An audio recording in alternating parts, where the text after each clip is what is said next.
ایسے میں امیر جماعت اسلامی حافظ نعیم الرحمان نے کہا کہ اسرائیل نے گلوبل سموتھ فلوٹیلا کو حصار میں لے کر کارکنوں کو گرفتار کیا۔ جماعت اسلامی اہل غزہ سموتھ فلوٹیلا کے محاصرے پر کل ملک گیر یوم احتجاج منانے جا رہی ہے۔ کراچی میں بھی شارع فیصل پر ملین مارچ ہوگا۔ انٹرسپٹ کیا ہے اسرائیل نے سموتھ فلوٹیلا کو، اور اب بھی انہوں نے حصار میں لیا ہوا ہے، گرفتار کیا ہوا ہے۔ جماعت اسلامی غزہ کے لوگوں سے اظہار یکجہتی کے لیے سموتھ فلوٹیلا پر حملے کے خلاف اور یہ جو بین الاقوامی ورکرز کے ساتھ یہ سلوک انہوں نے کیا ہے، اس دہشت گردی کے خلاف کل یوم احتجاج منا رہی ہے۔ اسی طرح سے 5 اکتوبر کو کراچی میں ملین مارچ ہوگا شارع فیصل پہ، اور یہ اپنے سارے ریکارڈ توڑے گا انشاءاللہ۔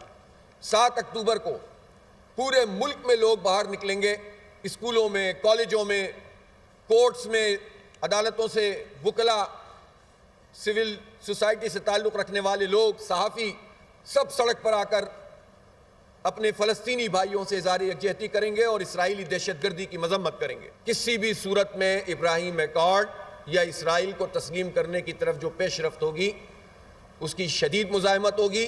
سموتھ فلوٹیلا جو دنیا میں ایک بہت بڑی علامت بن گیا مزاحمت کی، اور آپ کو معلوم ہے کہ جو انٹرنیشنل فلوٹیلا کی تنظیم ہے اس نے پے در پہ وہ فلوٹیلاز نکالے ہیں جس نے اسرائیل کو مزید ایکسپوز کیا ہے۔ اس میں پاکستان سے ہمارے سابق سینیٹر مشتاق احمد خان اور 5 افراد موجود ہیں۔ اسرائیل کو لائسنس ملا ہوا ہے انسانوں کو قتل کرنے کا، بچوں اور عورتوں کو ذبح کرنے کا، بمباری کرنے کا اور محاصرہ کر کے قحط میں مبتلا کرنے کا۔